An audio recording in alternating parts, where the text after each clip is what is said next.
కృష్ణప్రసాద్కి bail ఇప్పించడం కోసమని లాయర్కి 2 లక్షలు ఇద్దామని మీరా నగను చెర్రీ తీసుకుని వెళ్తూ ఉండగా నక్షత్ర అది చూసి శరత్చంద్ర దగ్గర అడ్డంగా ఇరికించేస్తుంది.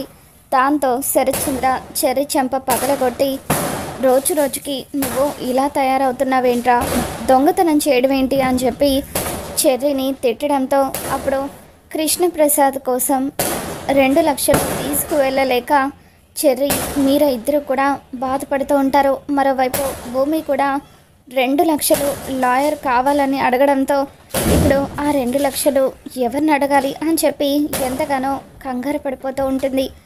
ఇక అప్పుడే గగన్ ఆఫీస్లో ఎవరితోనో ఫోన్లో మాట్లాడుతూ ఉంటాడు. ఇక దాంతో భూమి ఎలాగైనా సరే బావకు ఏదో ఒక విధంగా అబద్ధం చెప్పి ఆ 2 లక్షలు తీసుకోవాలి అని చెప్పి భూమి గగన్ దగ్గరికి వస్తుంది. బావా, నీతో నేను ఒక విషయం మాట్లాడాలి అని అంటూ ఉంటే, ఏంటో చెప్పు, నాకు టైం లేదని చెప్పినా కూడా నువ్వు నా మాట వినవు కదా అని గగన్ అంటూ ఉంటాడు. మరేం లేదు బావా, ఒక పాపకు క్యాన్సర్ అట, హాస్పిటల్లో చావు బతుకుల మధ్య పోరాడుతుందట. పాపం ఆ పాపకు ట్రీట్మెంట్ చేయించడానికి వాళ్ళ పేరెంట్స్ ఎంతగానో కష్టపడుతున్నారు. పేపర్లో న్యూస్ కూడా వచ్చింది. ఆ పాపకు నేను 2 లక్షలు డొనేట్ చేద్దామని అనుకుంటున్నాను. నీకు తెలుసు కదా బాబా, నా దగ్గర ప్రస్తుతానికి డబ్బులు లేవు. అందుకే నువ్వు నాకు 2 లక్షలు ఇస్తే ఆ పాపకు డొనేట్ చేసి తర్వాత డ్యాన్స్ అకాడమీ ద్వారా వచ్చిన డబ్బు నీకు ఇచ్చేస్తాను అని చెప్పి కేవలం అప్పుగా మాత్రమే 2 లక్షలు అడగాలనుకుంటున్నాను, ప్లీజ్ బావా అని చెప్పి భూమి గగన్ని అడుగుతూ ఉంటుంది. ఇక దాంతో గగన్, చిన్న పాప కోసం అంటున్నావు, పాపం వాళ్ళు ఎంత కష్టాల్లో ఉన్నారో ఏంటో, నువ్వు నాకు ఆ డబ్బేమీ తిరిగి ఇవ్వాల్సిన అవసరం లేదు, ఇప్పుడే 2 lakhs తీసుకువెళ్ళి ఆ పాపకి ఇవ్వు అంటూ గగన్ భూమికి 2 lakhs చెక్ ఇస్తాడు. తర్వాత అక్కడి నుండి ఆఫీస్కి బయలుదేరి వెళ్ళిపోతాడు. ఇక అప్పుడు భూమి ఎంతగానో ఆనందపడిపోతూ ఉంటుంది. అత్తయ్య, ఇదేంటో తెలుసా, 2 lakhs చెక్ మావయ్యని విడిపించడానికి బావకు ఒక చిన్న అబద్ధం చెప్పాను అని భూమి అంటూ ఉంటుంది. ఇక దాంతో శారద, నువ్వు చెప్పేది నిజమా అమ్మా? మీ మామయ్య బెయిల్ పైన ఖచ్చితంగా ఈరోజు రిలీజ్ అవుతారా అని చెప్పి శారద అడుగుతూ ఉంటుంది. ఖచ్చితంగా అవుతారు అత్తయ్య, ఇప్పుడు మనం అర్జెంటుగా కోర్టుకు వెళ్ళాలి, పదండి అని చెప్పి భూమి శారదను తీసుకొని కోర్టుకు వస్తుంది. ఇక అక్కడ కృష్ణప్రసాద్ తప్పు చేశాడంటూ ఇన్స్పెక్టర్ సూర్య రత్నంని బోన్లో ప్రవేశపెట్టి తన చేత సాక్ష్యం చెప్పిస్తారు. ఇక దాంతో రత్నం, ఇదంతా నా చేత కృష్ణప్రసాద్ గారే చేయించారు, అన్యాయంగా ఆ ఇన్స్పెక్టర్ని చంపమన్నారు అని చెప్పి గత 20 ఏళ్ల క్రితం ఈయన శోభచంద్ర గారిని కూడా చంపేశారు అని రత్నం చెప్పడంతో అప్పుడు డిఫెన్స్ లాయర్ గారు కృష్ణప్రసాద్ని బోన్లో ప్రవేశపెట్టి ప్రశ్నిస్తూ ఉంటారు. ఎందుకు ఈ హత్య చేశారు చెప్పండి అని ప్రశ్నిస్తూ ఉంటే అప్పుడు కృష్ణప్రసాద్ నేను ఏ తప్పు చేయలేదు అని అంటూ ఉంటాడు. అప్పుడు భూమి మాట్లాడుతూ, మా మావయ్య నిరపరాధి, ఆయన ఏ తప్పు చేయలేదు, మా మావయ్య తప్పు చేయలేదని నిరూపించే సాక్ష్యం నా దగ్గర ఉంది.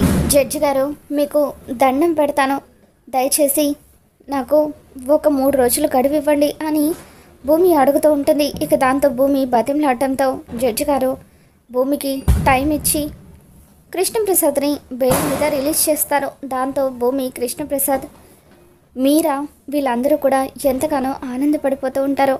శరత్చంద్ర, అపూర్వ ఇద్దరు కూడా కోపంతో రగిలిపోతూ ఇంటికి వెళ్ళిపోతారు. అసలు ఆ కృష్ణప్రసాద్ గారు రిలీజ్ అవ్వకూడదు అనుకుంటే వాడు జైలు నుండి రిలీజ్ అయ్యాడు. వాడు పొరపాటున నా ఇంటికి వస్తే ఎట్టి పరిస్థితుల్లోనూ నేను వాడిని బతకనివ్వను, అక్కడికక్కడే షూట్ చేసి పడేస్తాను అని చెప్పి శరత్చంద్ర కోపంతో రగిలిపోతూ ఉంటాడు.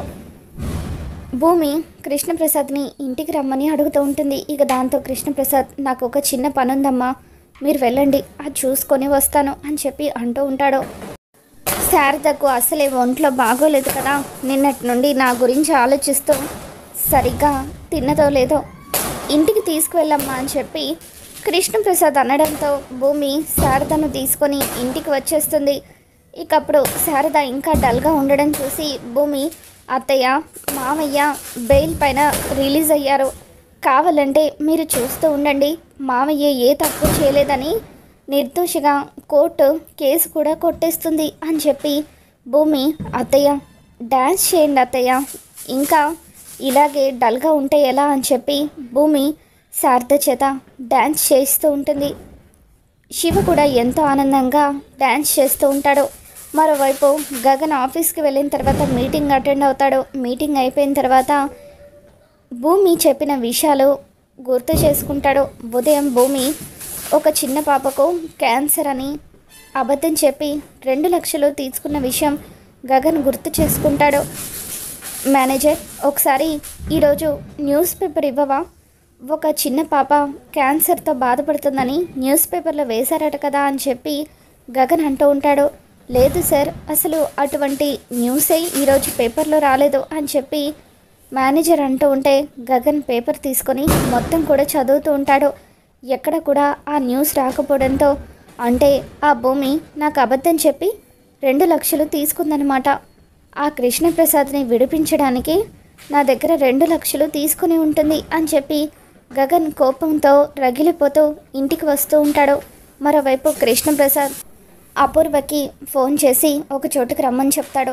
అపూర్వ అక్కడికి వచ్చిన తర్వాత, నీలాంటి వాళ్ళు బతికుండకూడదు, తప్పులు చేసింది కాక నన్ను ఇరికించాలని చూస్తావా, నాకు శిక్ష పడేలాగా చేద్దామని అనుకుంటావా అంటూ కృష్ణప్రసాద్ కత్తి తీసుకుని అపూర్వని పరుగులు పెట్టిస్తూ ఉంటాడు.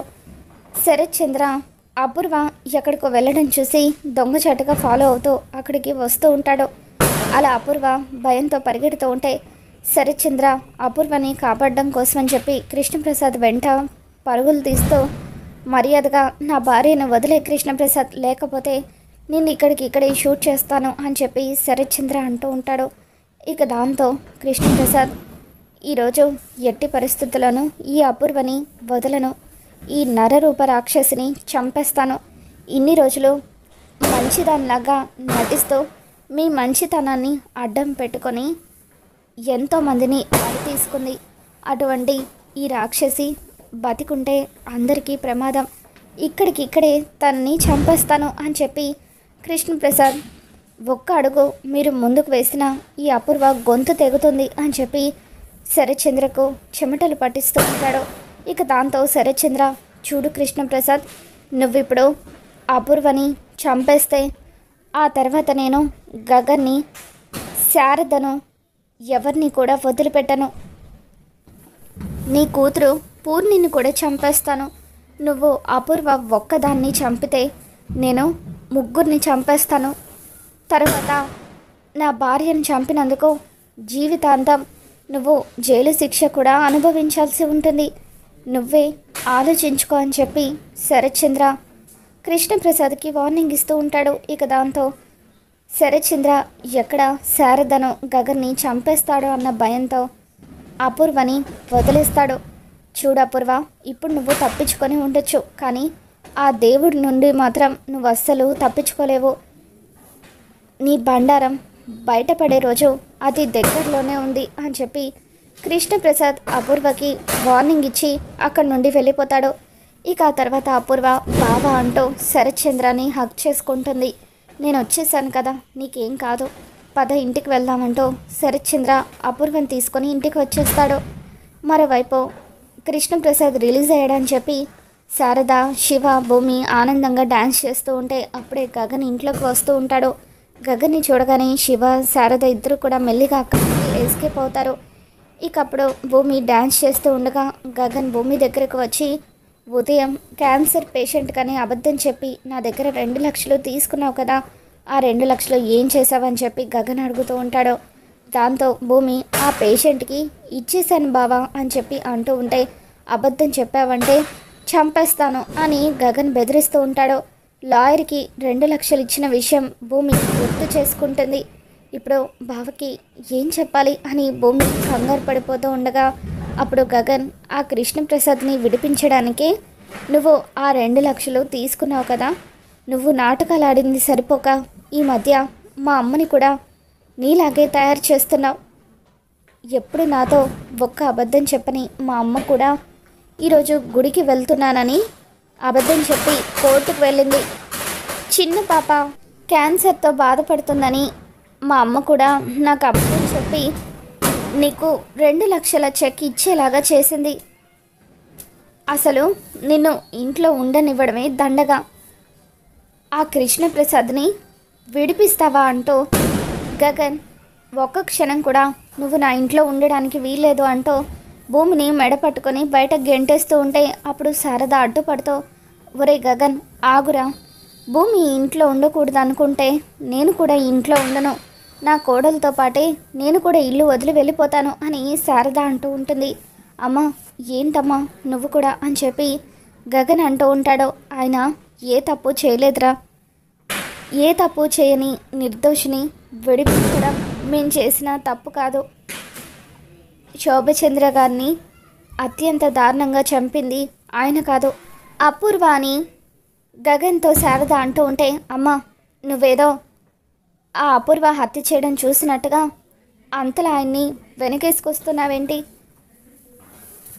నీ మెడలో తాళి కట్టాడు కాబట్టి నువ్వు జాలి చూపిస్తూ తప్పు చేయలేదని వెనకేసుకొని రావచ్చు, కానీ అతను ఒక హంతకుడు, శోభచంద్ర గారిని చంపింది అతనే అని చెప్పి గగన్ అంటూ ఉంటే, ఇక చాలు ఆపురా, ఆ అపూర్వ చంపడం నేను వీడియోలో చూశాను అని శారద వీడియో గురించి గగన్ ముందు బయట పెట్టేస్తుంది. అమ్మ భూమి నన్ను క్షమించమ్మా, వీడు ఆయన గురించి అలా మాట్లాడుతూ ఉంటే తట్టుకోలేక నేను నిజం చెప్పాల్సి వచ్చింది అంటూ కెమెరా గురించి మొత్తం కూడా శారద గగన్ ముందు బయట పెట్టడంతో ఇకప్పుడు గగన్ ఇన్ని రోజులు నాతో ఈ నిజం ఎందుకు చెప్పలేదమ్మా, నేను చంపించాలనుకుంది ఆ అపూర్వ అన్న నిజాన్ని ఎందుకు చెప్పలేదు అని గగన్ శారదతో అంటూ ఉంటాడు. ఇప్పుడే అపూర్వని చంపేస్తాను అని గగన్ కోపంతో రగిలిపోతూ ఉంటాయి. ఇలా నువ్వు రగిలిపోతావని నీతో ఈ విషయం చెప్పలేదురా, భూమి ఆ కెమెరాని రిపేర్కి ఇచ్చింది, ఏదో ఒక విధంగా ఆ కెమెరాను తీసుకురాగలిగితే ఆ అపూర్వకు శిక్ష పడుతుంది అని శారద అంటూ ఉంటుంది. ఇక దాంతో గగన్, భూమి ఎప్పుడు నాతో ఈ విషయం చెప్పుంటే నేను కూడా హెల్ప్ చేసి ఉండేవాడిని కదా అని చెప్పి, పద ఆ కెమెరా ఎక్కడున్నా సరే వెతికి తీసుకుని వద్దాం, ఆ నరరూప రాక్షసుకి శిక్ష పడేలాగా చేద్దామని చెప్పి గగన్ అంటూ ఉంటే, ఇప్పటికైనా మమ్మల్ని అర్థం చేసుకున్నందుకు చాలా థ్యాంక్స్ బాబా అంటూ భూమి గగన్ని హక్ చేసుకుంటుంది. తర్వాత ఇద్దరూ కలిసి కెమెరా తీసుకురావడానికి వెళ్తూ ఉంటారు. మరోవైపు కృష్ణప్రసాద్ బాధతో ఒక చోట కూర్చొని ఫుల్గా మందు తాగుతూ ఉంటాడు. మరి రాబోతున్న ఎపిసోడ్లో ఏం జరగబోతుందో మళ్ళీ మన ఛానల్లో తెలుసుకుందాం. ఈ వీడియో మీకు నచ్చినట్లయితే తప్పకుండా లైక్ చేయండి.